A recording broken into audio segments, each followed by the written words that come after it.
Alhamdulillahi Rabbil Alamin.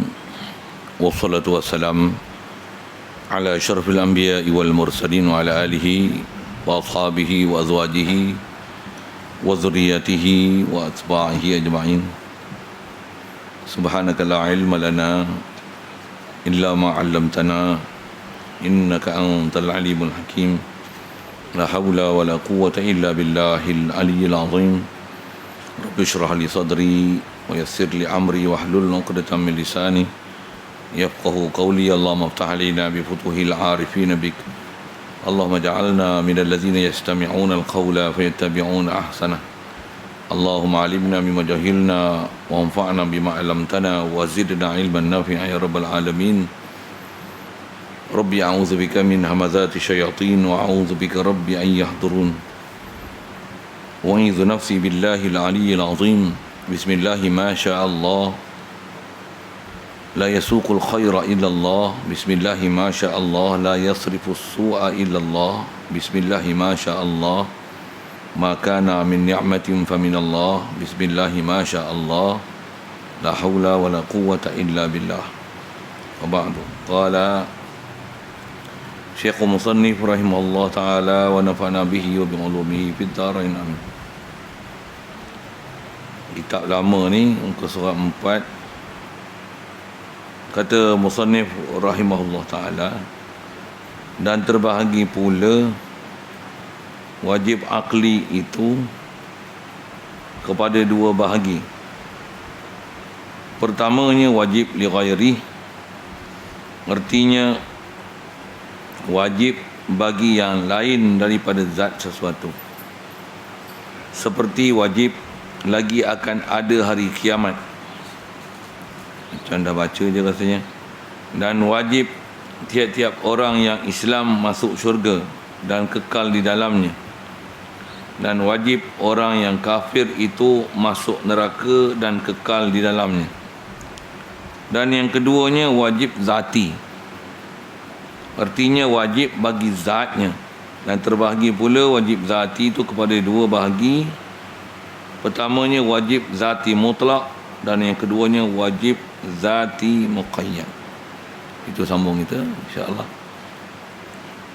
Hadirin sekalian, pertama sekali syukur kita pada Allah Subhanahu Wa Taala, limpah kurnia daripada Dia jugalah boleh wujud kita atas muka bumi ini. Alhamdulillah, dapat pula nikmat Islam dengan dilahirkan kita daripada atau melalui mak ayah kita Islam, maka terislamlah kita melalui mereka. Alhamdulillah, dibesarkan di kalangan keluarga yang Islam ni, masyarakat Islam, negara Islam, dimudahkan pada kita untuk boleh taat, ikut perintah Dia, tinggalkan larangan Dia. Alhamdulillah, diberi lagi nikmat pada kita minat haloba untuk terus nak belajar dan memahami perjalanan agama ni, berdisiplin pula dengan kitab, hadir dengan minat, haloba, bersungguh. Semua limpah kurnia daripada Dia belaka. Mudah-mudahan dapat kita betul-betul hasil maksud daripada ilmu ni untuk kita beramal, khasnya dalam keadaan mentauhidkan Allah Ta'ala dan ada kasih dan cinta pada Nabi kita Muhammad sallallahu alaihi wasallam, dan hidup dalam keadaan sentiasa nak mengikut dan mengikuti jejak langkah dan tunjuk ajar Rasulullah, begitu juga para sahabat, tabi'in dengan istilahnya mengikut manhaj perjalanan ulama ahli sunnah wal jamaah. Alhamdulillah, syukur diberi pada kita keupayaan malam ni boleh hadir untuk solat maghrib berjemaah, diberi pula kelapangan masa untuk boleh kita insya-Allah nak meneruskan perbincangan daripada kitab Baku Iman ini. Kita muka surat 4 insya-Allah. Betul tak situ rasanya?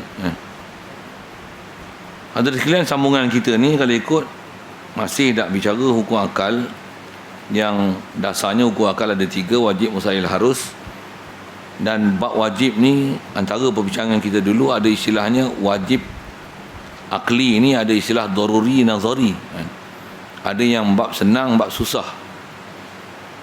Pertama dari segi definisi yang dulu macam mana nak panggil hukum akli satu hal, lepas tu ada istilahnya daruri dan nazari.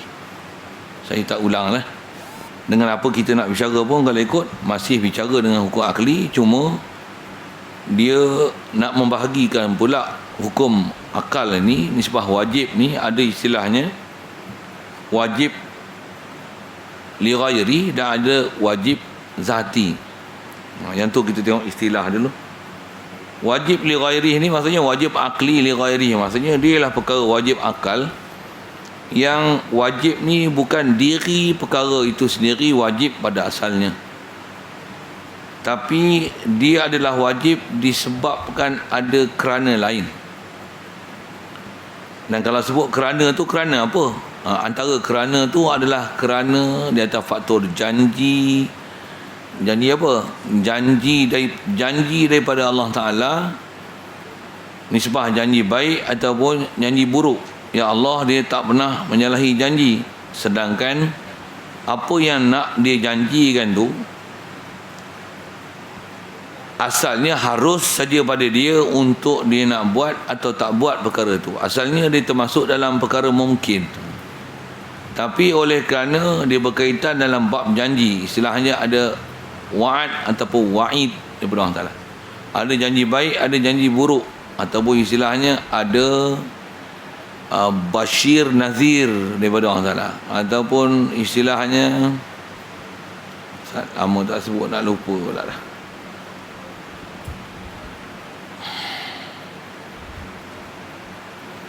Maksudnya ada galakan yang dijanji oleh Allah Ta'ala, kalau kita buat ni dapat balasan begini.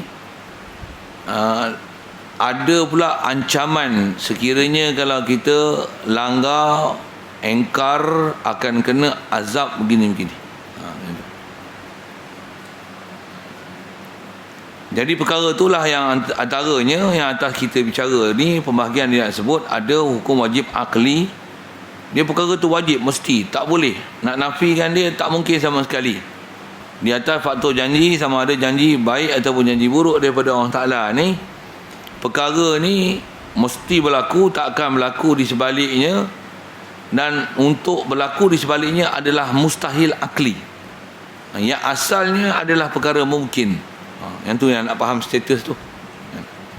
Contoh dia beri, kata dia wajib pertama sekali wajib akli li ghairi. Terjemah asal, wajib bagi yang lain daripada zat sesuatu. Istilah wajib yang lain daripada zat sesuatu, maksudnya yang menjadikan faktor wajib tu bukan diri perkara tu sendiri, tapi ada perkara lain yang mendatang yang menyebabkan jadi wajibnya perkara tersebut. Yang tu yang dipanggil istilahnya wajib akli li ghairi. Seperti contoh dia, wajib lagi akan ada hari kiamat.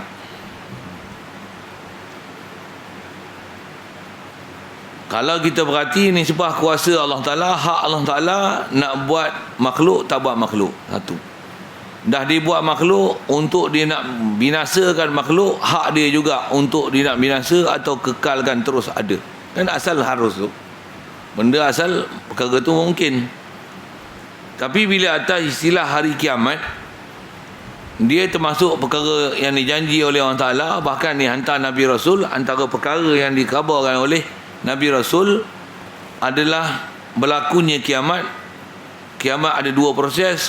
Yang terdekat adalah mati. Kiamat seterusnya musnah alam ni dan dibangkit semula selepas daripada alam barzakh tu. Itu istilah hari kiamat.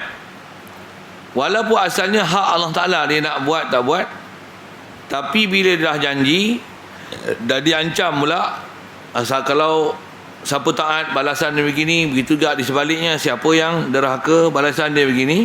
Ada yang memang kekal dalam neraka, ada yang kekal dalam syurga. Di atas faktor janji tu, Allah pula sifat dia tak menyalahi janji. Tu yang dia sebut antara senarai itu apa dia? Wajib berlaku hari kiamat, mustahil tak berlaku. Termasuk dalam tu, kalau kita nak panjangkan senarai tu, bukan saja nisbah kiamat, bahkan wajib beriman adanya alamat-alamat besar kiamat yang masyhur dalam istilah disebut 10 alamat besar kiamat. Pasti akan berlaku. Kiamat tak akan berlaku melainkan ada alamat-alamat kiamat ini, barulah berlaku kiamat. Walaupun nisbah kuasa Allah Ta'ala, hak dia nak kiamatkan bila-bila biasa kan. Sekarang pun kalau dia nak kiamatkan boleh, Tapi kalau orang tanya, akan kiamatkah sekarang ini, esok, lusa, bulan depan? Mustahil. Mustahil. Kenapa pula mustahil? Dia dah janji dah. Tak akan berlaku kiamat melainkan dengan adanya alamat-alamat besar kiamat tu. Dajjal tak ada lagi, Nabi Isa tak turun lagi. Tak akan berlaku kiamat. Allah Ta'ala tak akan menyalahi sunnah yang dia telah perwajibkan. Macam tu kot. Telah kita diperwajibkan untuk kita beriman, kita i'tiqad. Nabi Rasul pun datang menceritakan perkara-perkara macam ni. Atau dasar iman pun wajib kita mengimani perkara macam ni. Kalau pandang atas disiplin hukum akal, yang ni disenarai oleh ulama, asalnya dia adalah perkara mungkin, tapi oleh kerana dah atas faktor janji datang Nabi Rasul, mustahil pula Nabi Rasul menyalahi. Mustahil Nabi Rasul ni menjadi pembohong. Mustahil Allah Ta'ala menyalahi janji. Jadi wajib, mesti berlaku kiamat, mesti berlaku alamat kiamat, barulah berlaku apa yang sepatutnya. Sekali lalu gitulah. Satu, kalau orang tanya, berlaku tak kiamat 2021? Dengan yakin jawab, mustahil. 2021 mustahil. Maksudnya apa? Alamat kiamat tak ada lagi. Kalau dia kata ada taik bintang macam ni kerjaan saya, lantaklah ahli sains kata apa pun. Maksud apa? Mungkin yang tu benda mungkin je. Tapi untuk kiamat mesti ada Dajjal. Dajjal pun setahun lebih juga. Tempoh dia setahun 2 bulan 14 hari. Nabi Isa bunuh Dajjal. Lepas tu dia akan hidup lebih kurang 7 tahun. Lepas tu baru dia meninggal. Lepas tu dia hidup pun dalam keadaan bunuh habis semua orang kafir. Tak ada dah istilah kafir zimmi pada masa tu. Di kalangan orang lelaki yang baligh kan. Dia akan berkahwin, dapat anak, beranak pinak situ. Lepas tu baru dia akan wafat. Lepas tu berlaku satu mengikut kronologi peristiwa macam mana janji alamat-alamat besar kiamat tu, barulah berlaku kiamat. Takkan kiamat tahun depan. Mustahil kiamat tahun depan. Tapi kiamat wajib mesti berlaku. Macam mana wajib kiamat mesti mati. Setiap yang bernyawa mesti mati. Macam apa? Dia termasuk dalam beriman dengan hari kiamat. Antara kiamat tu mati. Tak ada makhluk yang bernyawa yang tak mati. Asalnya memang di atas janji, tapi atas bicara hukum akal, dia termasuk dalam mustahil Islam. Nisbah berlaku mati tu dia termasuk dalam bab wajib akli li ghairi. Itu contoh hari kiamat.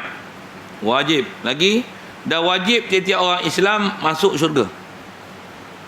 Asal hukum memasukkan manusia dalam syurga atau neraka, dia hak Allah Ta'ala. Hatta asal orang kafir nak dalam syurga, orang beriman dimasukkan dalam neraka, kekal abadi selama-lamanya pun hak Allah Ta'ala.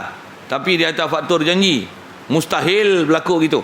Bahkan mana-mana orang yang beriman, Allah Ta'ala di atas janji dia, iman walaupun ada sebesar zarrah, di atas akidah yang sahih, walaupun ada istilahnya samaratul iman, buah iman tu ada pun sebesar zarrah, pasti walaupun lepas diseksa dalam neraka disebabkan azab dan derhaka dia pada Allah Ta'ala, pasti akan ke syurga juga akhirnya.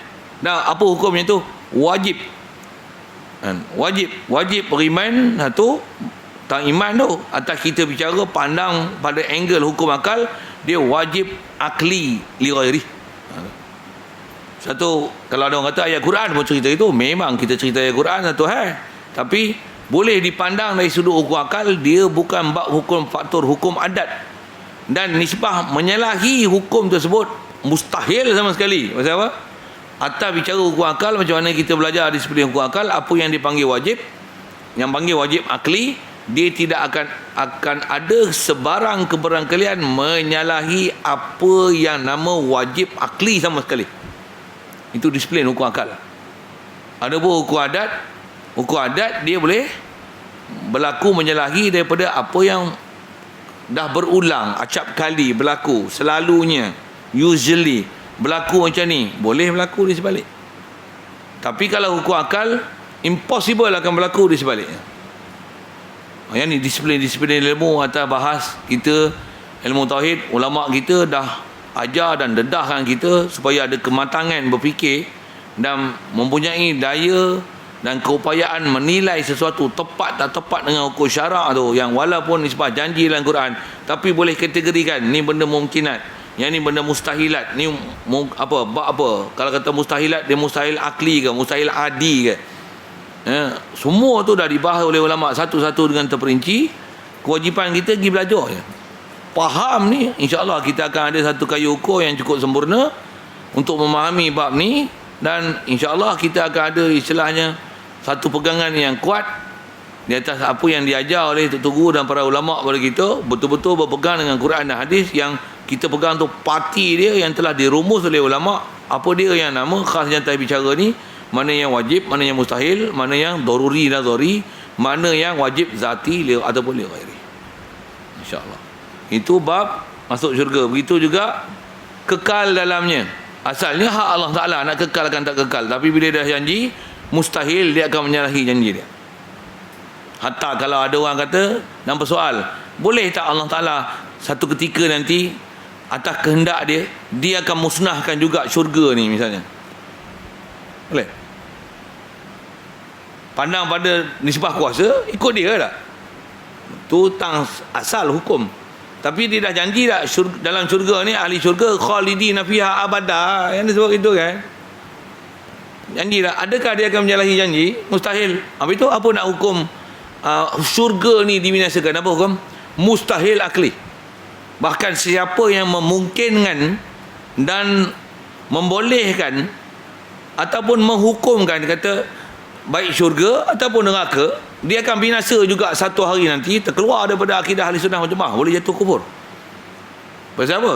Pasal istilahnya menukarkan hakikat benda yang mustahil, yang benda tu wajib. Pasal kata kekal tu wajib, dia memungkinkan perkara wajib. Salah tau. Salah. Atas kalau kita sebut binasanya syurga dan neraka, tu adalah mustahil.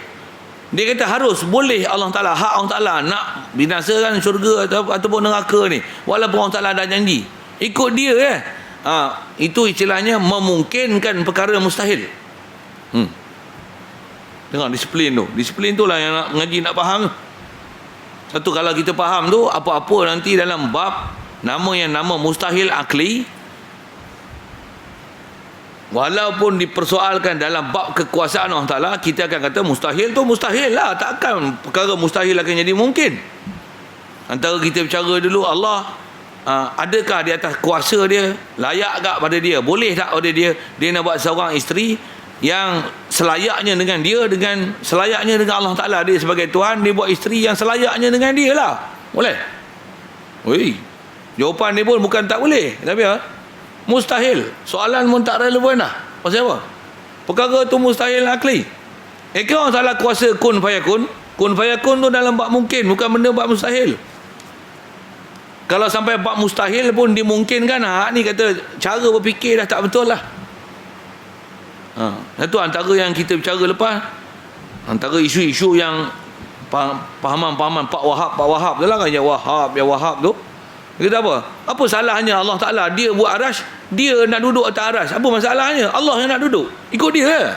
Pada dia, perkara tu harus dan mungkin. Kaedah kita, ulama ahli sunnah wal jamaah, mustahil. Mustahil dengan mana? Buat arash, duduk di arash. Mustahil. Kalau Pak Wahab ni, dia akan keluar ayat macam ni lah. Allah Ta'ala,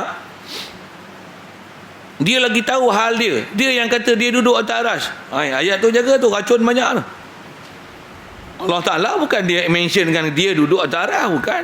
Istawa kat mana duduk, kan? Ni manipulasi maklumat tu, fitrah zaman ni kan. Bab akidah ni, memang isyarat dalam hadis Nabi SAW. Saya ada sebut fitnah zaman kita lah ni. Kata dia kazulmatil lail, macam mana gelap malam. Malam yang gelap gelemat, gelap pekat, tak nampak apa pun. Fitnah ada keliling kita ni. Kebarangkalian apa nak jadi kat kita, tersepak batu, masuk lubang, ada lipan, ada ular, ada kalajengking depan kita ni. Fitnah tu sampai macam tu sekali, yang tak terduga. Yang cakap benda-benda macam tu pula tengok, bukan sebarang orang. Satu, mudah-mudahan Allah Ta'ala pelihara kita. Nanti yang kita kena mengaji ni atas prinsip disiplin ilmu, dia panggil mengikut manhaj ahli sunnah wal jamaah. Jagalah itu kan. Itu kena ambil ilmu daripada ahli dia betul-betul. Baik. Jadi yang tu mengenai ahli syurga masuk syurga. Begitu juga kata dia, wajib orang kafir itu masuk neraka dan kekal dalamnya.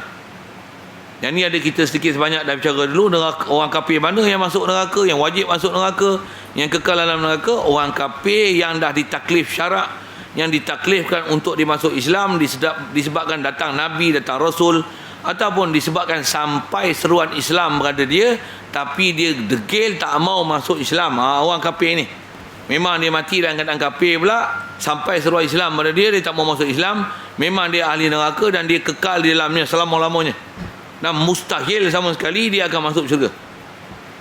Walaupun atas istilahnya, kalau rahmat Allah Ta'ala nak bagi masuk syurga juga, macam mana? Boleh tak? Mustahil. Sebab apa? Janji dia dah. Orang yang mati dalam keadaan kafir, yang dia adalah mukallaf untuk masuk Islam, disebabkan datang Nabi, datang Rasul, datang seruan Islam, dia tak mau masuk Islam, mustahil Allah Ta'ala masukkan mereka ni ke dalam syurga sama sekali. Dia termasuk dalam mustahil akli. Jadi adalah kata masuk syurga tu adalah mustahil. Mereka dan keberadaan mereka dalam neraka dan kekalnya mereka dalam neraka ni adalah wajib akli liwari. Bahkan saya mengaji, ingat itu Tok Guru sebut dan dia ambil huraian daripada ayat Quran sekali lalu. Mana dalil ataupun ambil faham daripada ayat Quran mana yang sampai boleh jadi tahap macam ni? Asalnya hak Allah Ta'ala, dia nak masukkan dalam syurga ataupun neraka, sampai boleh jadi mustahil orang kafir masukkan dalam syurga yang mukallaf ni, orang kafir yang mukallaf yang sampai seruan Islam tadi tu. Atas istilah kita ni, wajib mereka ni masih masuk neraka dan kekal abadi dalam neraka. Kita boleh wajibkan tu. Ambil faham daripada kaedah mana? Ada ayat Quran sebut macam ni. Orang-orang kafir yang mereka ni dalam keadaan kafir, dia mendusta dan tak menerima dakwah yang untuk beriman pada Allah Ta'ala, dia mati dalam keadaan kafir macam tu. Mereka ni la yadkhulunal jannata hatta yalijal jamalu fi sammil khiyat. Mereka ni tak akan masuk ke dalam syurga. Macam mana tak mungkinnya berlaku unta masuk ke dalam lubang jarum. Itu bahasa terjemah dia. Alladzina kafaru wa kazzabu bi ayatina. Apa sambung belakang tu kan. Tapi belakang tu sebut, saya lajak-lajak mulut dia, tempat tu memang tak hafal pun. Mereka ni la yadkhulunal jannata hatta, nak fokus pada ayat belakang tu. Hatta yalijal jamalu fi sammil khiyat.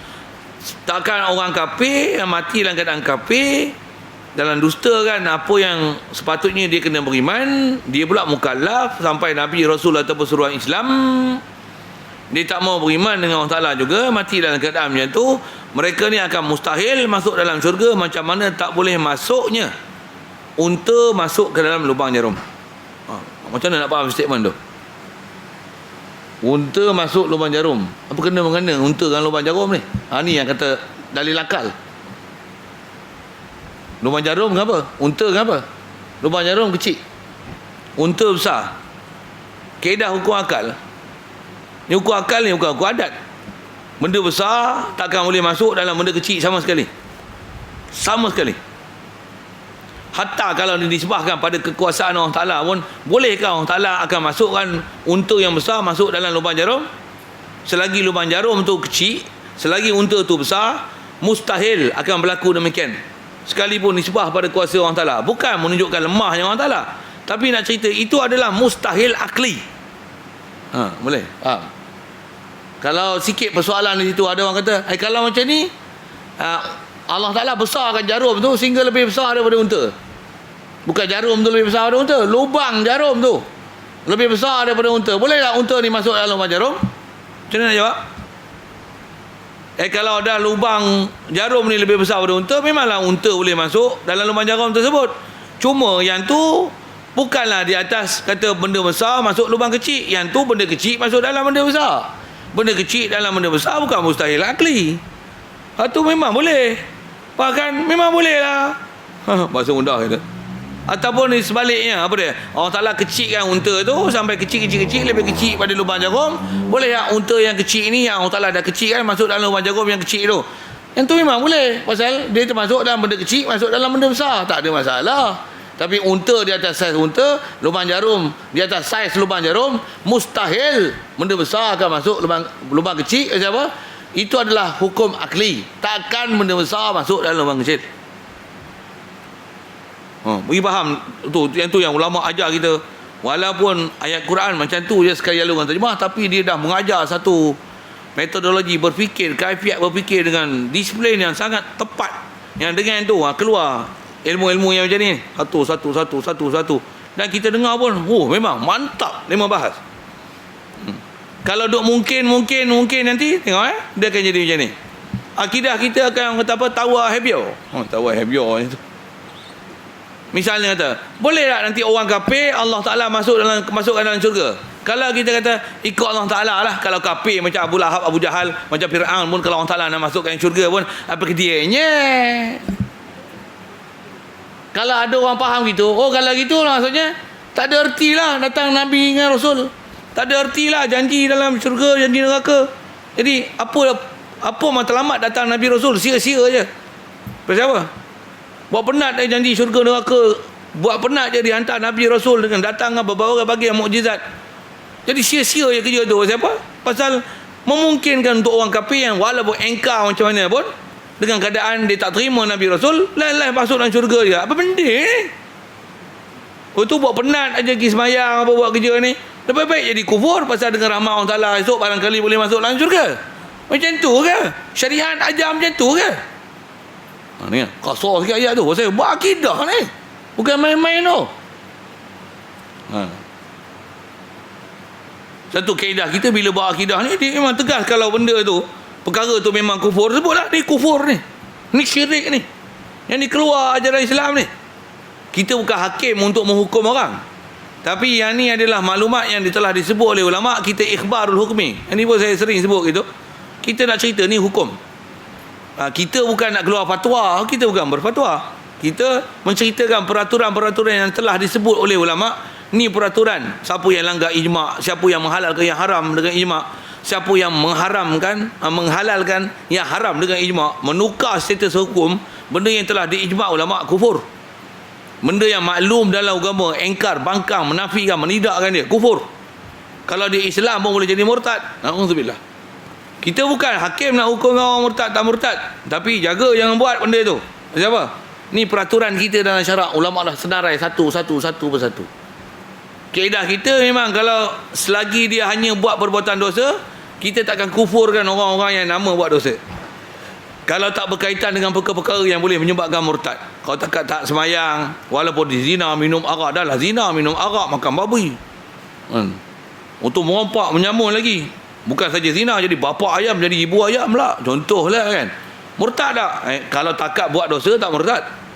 Selagi dia tak menghalalkan apa yang haram. Itu dobit tu yang disebut oleh ulama. Jadi kalau sebut kata jadi murtad, bukan kita hakim nak hukum murtad orang, pancung kepala orang, bukan. Tapi kita dah sebut, ni peraturan dalam agama kita. Mana yang boleh, tak boleh. Kerajaan dia nak buat, tak buat, itu satu hal dia. Pasal dia pemerintah. Tanggungjawab dan taklif untuk melaksanakan hukum hakam ni atas dia. Cuma kita menghukum mengikut disiplin yang ulama ajar kita. Kalau kita tak bertegas di atas akidah tu, misalnya, kalau orang ditolak Quran, tolak hadis, dia asal Islam, tapi dia tolak hadis misalnya, jadi tak murtad. Kita tak boleh murtad, tak boleh hukum kata murtad ke orang. Siapa? Kita tak boleh kafirkan orang. Hukum kafir-mengkafir ni hukum Allah Ta'ala je. Kita tak boleh kafirkan orang. Macam mana? Sikit lah. Orang yang memang tak kafir, memang kita tak boleh kafirkan. Bukan nak ajar hukum kafir-mengkafirkan orang. Dengar elok ayat tu kan. Yang dikamun kadang orang tak faham dalam bab ni, dia tohmah kita macam-macam pula kan. Satu saya duduk ngajar macam ada golongan-golongan yang wahab ni pun dia tak faham, kata dia ustaz ni suka mengkafirkan orang. Aku bukan mengkafirkan orang, aku nak sebut disiplin kafir tak kafir tu tak mana. Itu je. Tapi orang makan cabai dia pedas melolong dia. Ustaz ni mengkafirkan orang. Berjumpa pun kata dia, buktikan saya kafir. Kalau saya kafir, saya bertobat lah ni juga. Kalau sampai pagi pun tak apa. Ya dah. Habis-habis. Saya ulang berkali dah tu. Kan? Memang dia menghangat tu kan. Dan memang kalau boleh dia nak suruh saya keluarkan hukum tu.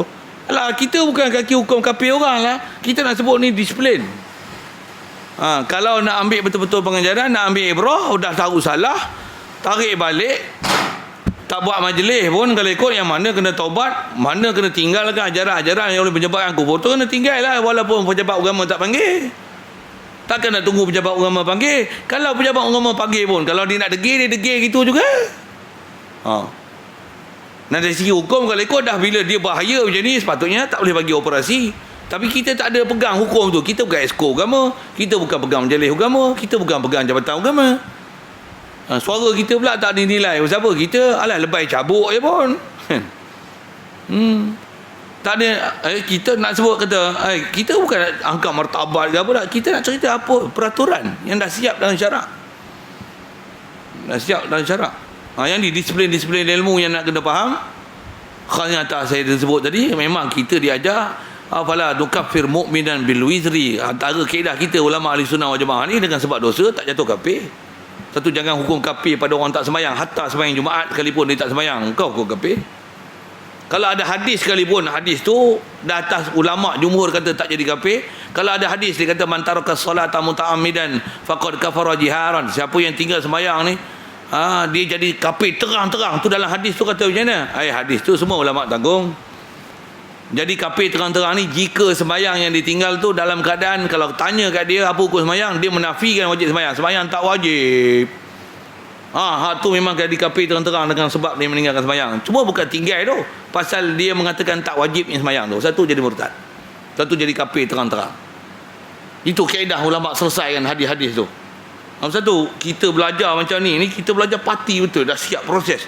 Ni kesimpulan dia. Yang tu yang kita nak mengaji tu, yang jitu padat tu ni dia, ni. Kita belajar pula bab yang ni, akidah bab usul ni. Maksudnya benda usuluddin kan. Benda teras sungguh dalam agama, tak boleh silap sikit pun. Silap ni padah dia, boleh kekal dalam neraka selama-lamanya. Benda yang usul macam ni ada pula orang faham. Ni khilaf. Dia kata khilaf. Ulama khalaf kata Allah tak bertempat. Ulama salaf kata Allah duduk di aras. Jadi nak pakai Allah di aras pun boleh, nak kata Allah tak bertempat pun boleh. Siapa ajar ke ni? Ulama salaf mana ajar macam ni? Ulama ahli sunnah wal jamaah mana ajar gini? Dia duk bangga dengan duk sampai macam tu, kata dia, saya dah berjuang lama lah, balik pada luar negara dulu sampai sekarang. Duk tak nak bagi ulama umat kita kelahi. Pasal apa? Salaf pun ada, khalaf pun ada. Salaf ikut kepala dia. Macam tu lah. Kalau saya kerang keluar ajar itulah. Salaf ikut ulama kita, bukan macam tu. Satu yang ulama kita pun bagi penjelasan dah. Kalau dalam majlis apa itu kita duk muzakarah apa itu pun, ada sahabat saya dia Maulana Ihsan tu, dia pun kata dah, ada original salaf, ada yang salaf fake punya. Salah bohong. Dia salah juga, tapi bukan salah original. Original salaf, dia prinsip salaf ni mesti tafwid. Apa makna tafwid? Dah tak faham makna, buat apa? Jangan faham dengan makna yang mustahil yang telah dibahas oleh ulama tu. Jangan kata Allah Ta'ala duduk di atas, subhanallah. Untuk memang sabit istiwa, tapi istiwa bukan makna ada, bukan makna duduk. Apa makna? Subhanallah. Kita beriman dengan Quran. Amir ruha kama ja'a, selalukan saja ayat Quran ni. Apa makna dia? Serah pada Allah Ta'ala. Wallahu alam. Ada benda yang kita dah syarah pun. Ni baru original salaf. Yang tak original macam mana? Allah Ta'ala nak duduk macam mana? Tanya dia lah. Kita dengar tu pun pelik lah. Tanya Allah Ta'ala, kamu ingat member kamu ada orang keluar gitu, ayat gitu. Di atas dia nak bagi pencerahan, kata dia, Allah bukan duduk atas, duduk nempel ni arah, duduk atas tu. Dia arah atas ni, atas dah atas ni. Apa punya huraian ni? Tapi itulah, kita boleh cerita je apa yang tak betul atas jalan tahzir. Ni pun tahzir wajib. Di atas orang yang ada kuasa tak nak ambil tindakan ni, apa kita boleh buat? Doa je lah, hadanallah ila siratil mustaqim. Mudah-mudahan Allah buka pintu hati kita semua ni kan, untuk duduk di atas akidah yang betul, selamat daripada fitnah-fitnah akidah yang berupa macam ni. Inilah antara bincang kita tu yang kita tengok dalam senarai ni. Apa dia? Satu. Yang asal saya nak cerita tadi tentang hukum unta masuk dalam lubang jarum tu. Dia adalah disiplin akal tu. Yang kata benda besar takkan masuk dalam benda kecil. Bahkan benda besar masuk ke dalam benda kecil, dia adalah mustahil. Dan dia bukan mustahil adat, tapi dia mustahil akal. Satu, kalau memungkinkan perkara tu dengan dibesarkan lubang jarum ataupun dikecilkan unta, dah kecil unta, dah tak panggil lah benda besar masuk dalam lubang kecil. Dah dibesarkan lubang jarum, tak dipanggil lah benda besar masuk dalam lubang kecil. Tapi jika unta di atas saiz unta, lubang jarum di atas saiz jarum yang pada ghalibnya macam tu, mustahil unta akan masuk dalam lubang jarum. Hatta kalau disebah pada kuasa Allah Ta'ala pun, pasal kita bukan nak melemahkan Allah Ta'ala, bukan takjizkan dia, tapi yang tu mustahil akli. Allah Ta'ala ni kita taklukkan kekuasaan dia dalam bab benda mungkin. Perkara yang mustahil akli tak akan ada sebarang takluk kita ni sebahkan pada kekuasaan Allah Ta'ala. Macam mana mustahilnya dia jadikan seorang isteri, dia ambil anak misalnya, dia nak duduk di arah, ataupun dia masukkan orang kafir ke dalam syurga tadi, walaupun dengan bahasa, dengan rahmatnya, kalau kehendak dia sekalipun. Ayat tu adalah mustahil akli li ghairi, nama dia. Baik.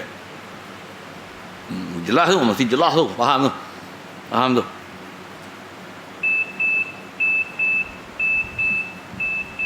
Yang keduanya kata dia wajib zati. Wajib zati ni ialah memang perkara wajib akli, yang memang diri perkara tu adalah wajib asal-asal lagi. Terjemah asal dia kata dia wajib, perkara wajib bagi zatnya, maksudnya dirinya. Maksud zat tu diri perkara tu sendiri adalah dah wajib akli dah. Dia bukan jadi wajib akli disebabkan oleh perkara lain. Dia bukan li ghairi tapi zatihi kan. Dan di sebuah pembahagian dia terbahagi pula wajib zati itu kepada dua bahagi. Pertamanya wajib zati mutlak. Cuma istilah Arabik tu mungkin susah sikit kat tuan-tuan. Tengoklah apa dia nak bagi contoh. Seperti kata dia, contoh wajib zati mutlak. Istilah zati mutlak ni memang zat diri perkara yang wajib tu, diri perkara tu sendiri, diri dia itu adalah benda wajib akli. Contoh seperti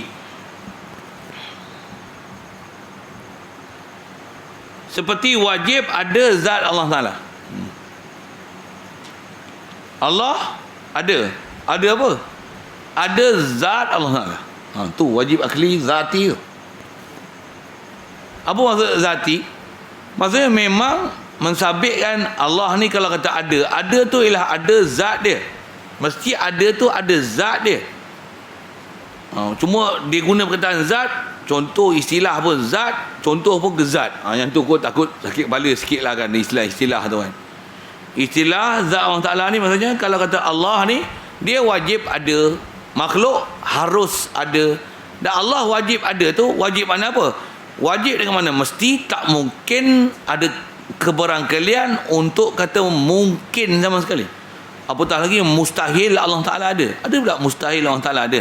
Allah ni wajib ada, dan wajib tu bukan wajib adat. Pada ghalibnya tentulah ada Allah Ta'ala ni, bukan pada ghalibnya. Apa dia? Mesti tak mungkin, impossible makhluk ada tanpa ada khalik makhluk. Impossible. Yang tu yang dipanggil wajib zati. Dan ada Allah Ta'ala tu bukan ada hayalan. Ada tu memang benar ada apa? Mesti ada tu ada zat, ada diri Allah Ta'ala. Bukan ada Allah Ta'ala tu ada sifat saja, ataupun ada fata morgana saja, hayalan saja, ataupun ada tu hanya sebagai bayangan hayalan atau apa lagi seumpama gitu, spekulasi je. Subhanallah, memang Allah ni sabit, Allah tu sabit zat dia. Tu antara perkara yang harus berlaku akhirat esok. Allah Ta'ala beri kita keupayaan untuk melihat zat dia. Macam mana kaifiat bukan hal kita, tapi wajib beriman. Perkara tu memang ada, dia pun wajib beriman yang wajib akli li ghairi juga, pasal sabit janji dalam Quran yang tu, yang kata Allah Ta'ala akan beri keupayaan pada kita melihat Allah Ta'ala, dan melihat tu melihat zat dia. Nak sebut faham? Kata Allah Ta'ala ni sabit ada dia tu ada zat dia. Maksudnya diri perkara tu sendiri adalah wajib, bukan dikeranakan oleh satu kerana yang lain. Tu dipanggil wajib zati mutlak. Itu sifat Allah Ta'ala. Begitu juga itu adalah zat Allah Ta'ala. Begitu juga kata dia segala sifat-sifat kesempurnaan bagi Allah Ta'ala. Allah Ta'ala ni yang memang pasti pada dia sabit zat dia, dan pasti ada pada dia sifat dia. Perkara yang tak boleh dinafikan sama sekali. Bahkan dia wajib akli zati mutlak. Itu istilahnya. Satu, kita wajib faham ke Allah Ta'ala ni, sebut Allah je, apa faham? Mesti terus faham Allah, sabit zat dia, dan sabit segala kesempurnaan dia, dan sifat yang ada pada dia, semua, segala yang nama sempurna, selayaknya untuk nama bab ketuhanan, itu adalah sifat dia. Di sebaliknya, kita ada belajar prinsip asas ketuhanan tu, apa dia? Allah Ta'ala mustahil tiada dia, dan mustahil pada dia segala sifat-sifat kekurangan, yang jika sifat itu dinisbah pada Allah Ta'ala, maka akan mensabitkan kekurangan pada martabat ketuhanan dia. Itu mustahil. Suatu ada anak, ada isteri, ambil tempat, ambil lapang, ambil manfaat, ambil faedah daripada makhluk, itu adalah mustahil akli itu. Bila mustahil akli, tak mungkin sifat-sifat tu, perkara tu dinisbah pada Allah Ta'ala. Pasal itu istilahnya mengurang dan menjatuhkan martabat Allah Ta'ala. Pasal apa mengurang dan martabat, menjatuhkan martabat Allah Ta'ala? Pasal memungkinkan benda yang tak mungkin. Istilahnya memungkinkan benda yang mustahil. Ada anak, ada isteri, dia nak duduk ke arah ikut suka hati dia. Dia tak nak masukkan syurga Nabi-Nabi dan Rasul pun, apa salahnya? Kalau dia nak binasakan syurga neraka pun, kehendak dia, apa kedirinya. Ada lah macam tu. Jangan duk merepek ya. Tuan-tuan, kalau tak ada disiplin tak betul, tuan-tuan kalau boleh dengar kuliah orang lain, kalau faham apa kita duk bercara ni, tuan-tuan boleh menilai nanti. Ada orang kadang dia baca kitab, tapi dalam syarahan dia tu ada benda-benda yang miss dari sudut akidah. Ada orang kata macam ni, tuan-tuan. Kata apa? Allah Ta'ala ni mustahil bagi dia anak. Tapi kalau katalah, kalau orang tanya, boleh tak kalau dia nak buat anak seorang untuk dia? Kalau nisbah kuasa dia, bukan benda tu susah pun pada Allah Ta'ala untuk dia nak buat seorang anak. Ada ustaz syarah macam tu. Orang dengar elok saya sebut ni. Ustaz mana saya tak sebut, tak apalah. Nak PM tepi. Betul sebut viral, bukan viral, live macam ni dia bahaya sikit lah. Saya bukan tak boleh sebut. Kalau saya punya perangai dulu, saya sebut je. Zaman ni kena hati-hati sikit macam tu lah. Bising pula lagi kan. Orang mana bukti dia? Saya tunjuk video lagi, terkencing kau kan. Saya pun bukan kaki download. Lagi kita sebut, habis dia hazaf semua video-video yang ada dalam YouTube tu. Ada kan. Dengar, saya biasa dengar kuliah-kuliah orang-orang macam tu. Dia kata macam tu. Kalau Allah Ta'ala nak buat isteri, memang mustahil isteri pada Allah Ta'ala. Dengar dia sebut, memang mustahil isteri Allah Ta'ala. Allah Ta'ala tak ada isteri. Tapi kalau dia nak buat, itu dalam kekuasaan dia, pilihan dia. Kalau dia nak buat pun, ikut dia lah.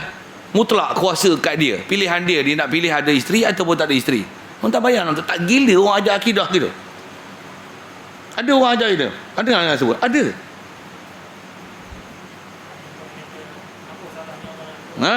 Antaranya tu saya sebut isteri tu nampak pelik kan tak? Dan ada ramai, begitu ramai, khasnya golongan Ya Wahhab ni. Kita apa salahnya kalau Allah Ta'ala dia nak buat arah, dia nak duduk, Allah yang nak duduk, ikut dia ya. Dengar. Tuan-tuan rajin pergi buka apa YouTube, buka download, potong tu, simpan. Saya nak buktikan kata ada. Saya taklah rajin macam tu. Kalau ikut dengan media yang ada, kemudahan yang ada ni, saya buat dah. Dan saya ajar dia pakai laptop je kan. Ni nampak popok ni. Saya pasang satu-satu, nampak? Bukan saya kata, dia tuan dengar, dia sebut saya buka satu. Ni link dia. Nak nanti PM tepi, saya bagi semua link. Ini tak ada pun, ambil saya punya pendrive, ambil, simpan. Saya bukan kerja gitulah, tak ada kerja saya. Tapi ada orang macam tu. Kalau satu masa esok sampai dah perlu pada sampai tahap tu nak kata apa ya. Tapi tak tahu, saya tak rajin buat. Kuku anak-anak buah saya lah, saya pergi arahan esok, kau cari video dia orang ni, kau potong. Tuan-tuan pun rasa boleh buat benda tu, saya tak rajin. Sini pun rasanya ada orang yang suka ngumpul-ngumpul gitu kan. Ada pun alhamdulillah. Suka ngumpul, ada file khas, bukan sikit-sikit kan, 1 tera. Tak tera dia, 1 terabyte. Buat apa? Kumpul semua video apa semua, cerita gambar apa semua, cerita bab Wahabi ni semua dalam file ni. Ni nak cerita buat apa? Dia siap kumpul, siap nama, rename, type aja dalam file dia, cari search, cuk keluar. Pandai pula tu dia buat sistem file dia. Kemas dia buat. Kita kadang-kadang file ada jenuh cari 2 jam sela tak jumpa. Dia siap simpan nombor 1, numbering apa dia semua dalam file mana, tak mana, masya-Allah. Ada orang serajin gitu. Saya tak dan, nak selawat pun tak dan. Senda letih-letih selawat ni tidur. Tak rajin saya buat kerja tu. Tuan-tuan rajin buat dia. Tapi dengar saya sebut, saya ngaji untuk guna nasihat itu. Tak payahlah kau istighfar banyak-banyak, doa yang untuk umat.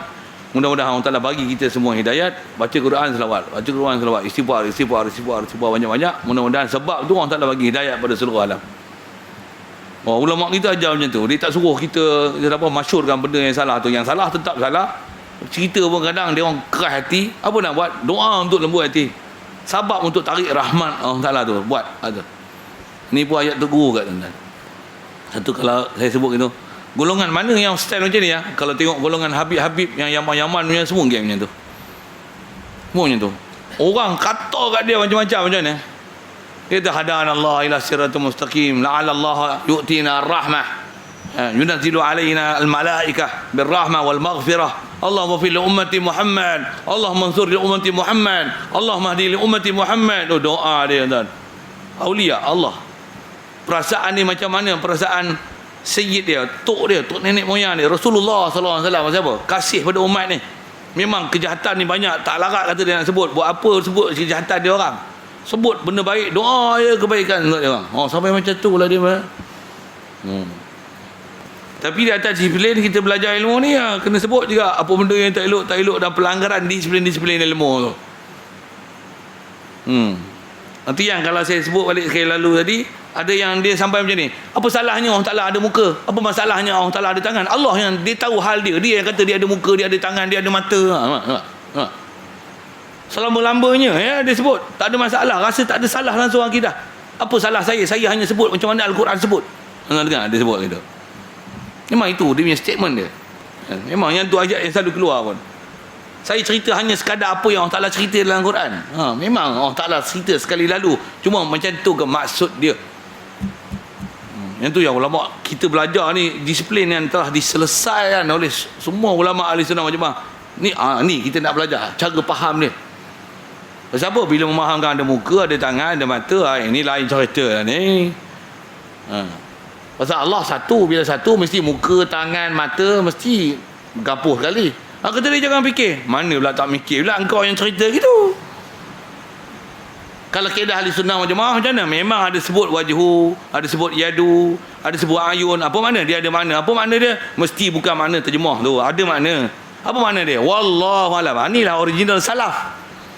Tafwid, serah makna pada Allah Ta'ala. Bukan hanya memakai makna zahir terjemah yang ada daripada nafs-nafs yang ada. Baik. Kita nak habiskan sikit itu lagi mengenai satu lagi pembahagian yang dia kata yang kedua, wajib zati muqayyad. Zati muqayyad ni pun nak beza dia dengan li ghairi apa, panjang pelajaran dia tuan-tuan. Saya sebut sekali lalu lah, contoh dia bagi pula. Contoh jisim dengan hukum akli je. Contoh dia bagi. Wajib bagi zat sesuatu yang dikaitkan. Itu terjemah apa makna wajib zati muqayyad. Selama ada zatnya, selama ada zat tu akan ada kait dia. Kait ni jadi wajib disebabkan adanya diri suatu tu, maka dengan sebab ada diri suatu yang wajib tu, benda yang lazim daripada dia pun jadi wajib juga. Jadi wajib zati muqayyad. Tengok contoh dia beri, seperti penuh lapang bagi jirim selama ada zatnya. Setiap jirim dia akan mengambil, dia akan occupy space. Cuma dia sebut ni dalam bentuk makhluk. Setiap makhluk dia ada, dia mesti mengisi ruang. Ni makhluk.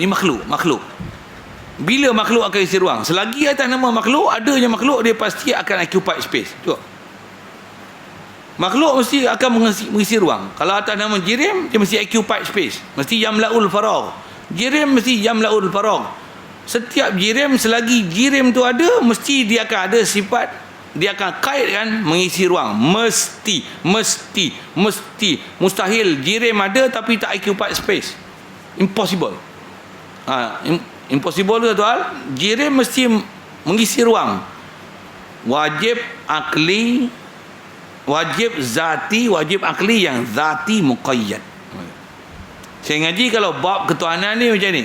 Allah Ta'ala bila sabit zat dia, tentu sabit sifat dia. Tu pun pandang dari segi zat mesti ada sifat. Setiap zat mesti ada sifat. Asalnya bila sebut Allah, maksudnya zat Allah Ta'ala. Bila zat Allah Ta'ala, mesti faham ada sifat Allah Ta'ala. Macam mana boleh faham gitu? Mana ada zat tanpa zat, mana ada mana ada zat tanpa sifat, mana ada sifat tanpa zat. Subhanallah. Kalau nisbah Allah Ta'ala satu hal, bahkan mustahil akli. Ada zat tanpa sifat, ada sifat tanpa zat. Mustahil. Jadi dia istilahnya dilalah iltizam. Setiap zat mesti ada sifat, sifat mesti ada zat. Mesti. Tu mesti tu. Itu wajib akli, zati, muqayyad. Apatah lagi kalau kita sebut dalam bab ketuhanan, satu lagi khasnya kalau kita belajar sifat 20, dah ada makni, mesti ada maknawiyah. Allah Ta'ala iza sabata lahul qudrah fahuwa qadir.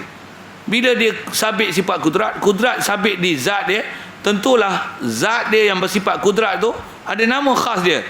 Allah iza sabata lahul qudrah fahuwa qadir. Mai mana qadir ni? Mestilah pasal dah kudrat sabit di zat, tentulah zat dia bernama qadir. Cuma disiplin tu disiplin Arabik sikit. Gitu juga sebaliknya, kalau misalnya sebut dalam Quran wa huwa ala kulli syai'in qadir, bila Allah Ta'ala ni atas setiap satu qadir. Bila qadir, tentu sabata lahul qudrah. Innallaha sami', tentu sabata lahus sam'u. Innallaha basir, mesti sabata lahus basar. Kallamallahu Musa, bila kallama ke Allah Ta'ala, mesti dia Allah ni mutakalim, tentu sabata lahul kalam. Yang ni dipanggil wajib akli, zati, muqayyad. Tuan-tuan nak faham yang tu yang saya sebut tu, dia tu saya kata mana padan ngaji sejam kan. Nak faham benda yang ada disiplin dengan bahasa Arab, satu hal lah kan. Saya bukan nak menggagalkan cara tuan-tuan dapat faham tu, tapi kalau kata ada benda agak susah tu, layaklah tuan-tuan rasa susah tu. Pasal apa? Pasal ada disiplin yang susah, pasal dia kaitan dengan bahasa Arab. Kalau saya buat misal gini untuk mudah faham, disiplin wajib zati muqayyad tu saya sebut dengan bahasa je. Cuma saya nak sebut ni bahasa Inggeris kan. Misalnya kalau kita ada alat printer, bila alat tu printer, apa mesti faham printer? Bila printer, kita tak akan panggil printer kat dia, mesti zat benda tu boleh print. Boleh faham? Macam mana tuan-tuan boleh faham print daripada printer? Sebut dengan bahasa Inggeris kata apa? What the hell are you? Something that we call it printer, surely it can print lah. Bunyi Cina pun sama kan. If it cannot print, we will not call it printer. Pasal bila dia boleh print, tentu ada ciri printing kat dia, tentulah barulah dengan sebab tu kita panggil printer. Blender, pasal apa panggil blender? Pasal dia boleh blend. Blending tu ciri yang ada pada dia. Bila dia boleh blend, so alat macam tu kita panggil blender. Boleh? Yang tu pun tak faham. Apalah bahasa Inggeris pun tak kerti. Saya nak cerita tu, iza sabata lahul qudrah fa huwa qadir. Itu bahasa Arab, layaklah tuan-tuan terfaham. Tuan-tuan bukan ngaji bahasa Arab pun.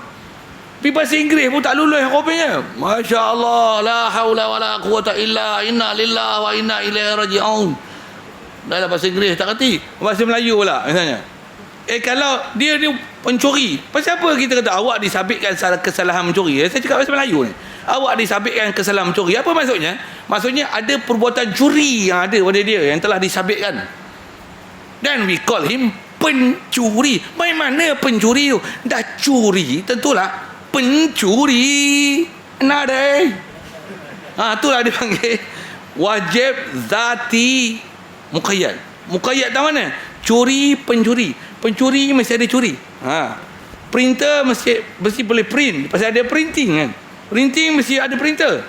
Mana ada benda yang banyak benda yang printing tapi tak ada printer. Nada. Saya sebut bahasa Arab serupa. Kalamallahu Musa, tapi Allah tak sifat kalam. Mustahil.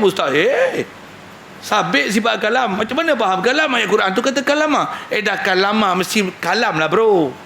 Sama saya bunyi kasar je lah, bunyi beru lah. Mak. Semua sebut macam tu dia baran sikit lah kita. Bukan baran sebenarnya. Dah saya nak sebut ketegasan disiplin ilmu tu. Saya mengaji pun ada guru-guru bila dia sebut macam ni kita akan dengar, wih, kemas ilmu dia. Saya kata kemas tak mana? Dia punya faham tu jelas tuan-tuan. Saya mengaji mula-mula mengaji bab-bab macam ni, ada benda saya tak faham pun. Tapi saya tengok dia sebut tu, yakin yang dia sebut, sedapnya. Tapi ada benda kita tak boleh hadap pasal kita tak faham bahasa Arab. Apa benda dia sebut ni? Tapi rasa-rasa macam boleh faham. Bila saya ngaji Arab betul-betul, lepas tengok, pula tu kadang Tok Guru dia tak kerti orang putih. Bukan tak kerti langsung, takkan sebut address good morning kerti dia kan, thank you dia kerti. Tapi sebut grammatical Arabic apa perintah apa dia tak pandai lah. Saya ngaji dulu pun sekolah kebangsaan, lepas tu baru ngaji pondok, saya apply lah sikit dalam bahasa Inggeris, itu je kan. Saya synchronize kan apa yang ada dengan bahasa Arab ke bahasa Inggeris tu, lepas tu ke bahasa Melayu sikit. Mudah-mudahan dapat manfaat situ untuk faham apa disiplin kita belajar, khasnya atas nama wajib akli zati muqayyad. Itu. Yang tu yang kalau orang tak faham, dia kata apalah sifat mani lah, manawiyah lah, sakit kepala lah. Bukan sakit kepala, engkau tak faham bahasa. Sakit kepala ke? He drive a car. Yesterday he drove a car. Kenapa drove pula? Yesterday drove lah. Kau tak faham juga? What the hell are you? When he drove the car yesterday, so he is a driver. He's not a driver, he is an engineer, Bodoh, aku bukan cerita tentang driver dia jadi kerja driver banjir bandaran tu. Bila dia drive, so he's a driver lah, pasal ada sifat driving kat dia. He drove, yesterday he drove, so he's a driver lah, pasal bila drive, setulah dia driver. Bukan dia kerja driver berjelih. Boleh faham saya buat apa kan? Alhamdulillah boleh faham. Boleh. Tuan-tuan kalau ngaji Arab rasa tuan-tuan lebih cerdik ada saya bukan orang cerdik mana. Boleh tu. Saya nak ajar disiplin tu, apa yang pengistilah ulama sebut, baru kita akan faham, macam ni ke cara nak faham. Tentu disiplin Quran ulama bahas satu. Cuma kalau yang Wahab ni dia tak bahas macam tu. Tuan-tuan biasa dengar Pak Wahab cerita itu. Saya taklah rajin benar dengar kuliah dia meh. Demo ni terjemah mentah-mentah bodoh-bodoh aje. Allah Taala duduk atas arah berputih, summa stawa ala arsy. Habis terjemah bodoh kita. Ulama kita tak, dia kata dalam Al-Quran tu tak sebut pun duduk, tak sebut pun berada. Istawa banyak makna. Ngapa mereka pilih banyak makna ada? Sedangkan keberadaan ada di arah occupied space, occupied dekat arah ni benda mustahil pada Allah Taala. Mustahil akli weh. Pasal Allah Taala tak ambil faedah pada makhluk dia. Dia kata Allah Taala duduk di arah bukan maksudnya dia ambil faedah. Alah, satu lagi dia tak pandai, dia tak faham langsung apa yang dipanggil disiplin ilmu tu. Cara dia nak faham tu. Dia kata Allah Taala duduk di arah ni, tak mana Allah Taala perlu dekat tempat ke? Dia tak faham lah. Ada benda dia tak boleh faham tu.